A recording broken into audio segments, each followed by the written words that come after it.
Welcome to my moms kitchen YouTube channel. আজকে আমরা বানাতে চলেছি ঘুগনি। আমরা কম বেশি সবাই ঘুগনি পছন্দ করি। এই পদ্ধতিতে একবার ট্রাই করে দেখুন। আশা করছি এই সম্পূর্ণ রেসিপিটা আপনাদের ভালো লাগবে। তো চলো ভিডিওটা স্টার্ট করা যাক। এখানে কড়াইগুলোকে 7 থেকে 8 ঘন্টার মতো ভিজিয়ে রেখেছিলাম। এবার নুন ও হলুদ দিয়ে মিশিয়ে 5টা সিটি দিয়ে সিদ্ধ করে নেব। দেখুন কড়াইগুলো কিন্তু পারফেক্টলি সিদ্ধ হয়ে গেছে। এবার কড়াইতে তেল গরম করে নিয়ে ফোড়নে দেব গোটা জিরে। জিরের ফ্লেভারটা ছেড়ে দিলে দিয়ে দেব পেঁয়াজ কুচি, দিয়ে মিশিয়ে নেব।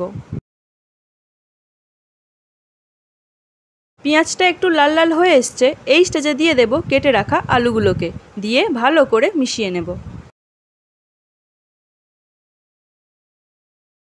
আলুগুলো একটু ভাজা ভাজা হয়ে এসছে, এবার দিয়ে দেব আদা, রসুন ও কাঁচা লঙ্কা বাটা, দিয়ে সবগুলোকে ভালো করে মিশিয়ে নেব। আদা রসুনের কাঁচা গন্ধ চলে গেলে দিয়ে দেব টমেটো কুচি, দিয়ে মিশিয়ে নেব। এই স্টেজে আমরা মশলাগুলোকে অ্যাড করব। দিয়ে দেব স্বাদমতো নুন, হলুদ গুঁড়ো, কাশ্মীরি লঙ্কার গুঁড়ো, দিয়ে মিশিয়ে নেব।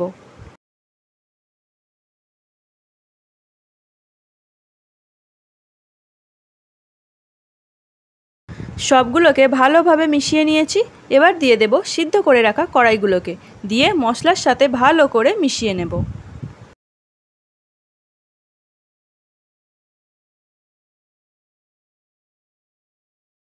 এবার পরিমাণ মতো জল দিয়ে ফুটতে দেব।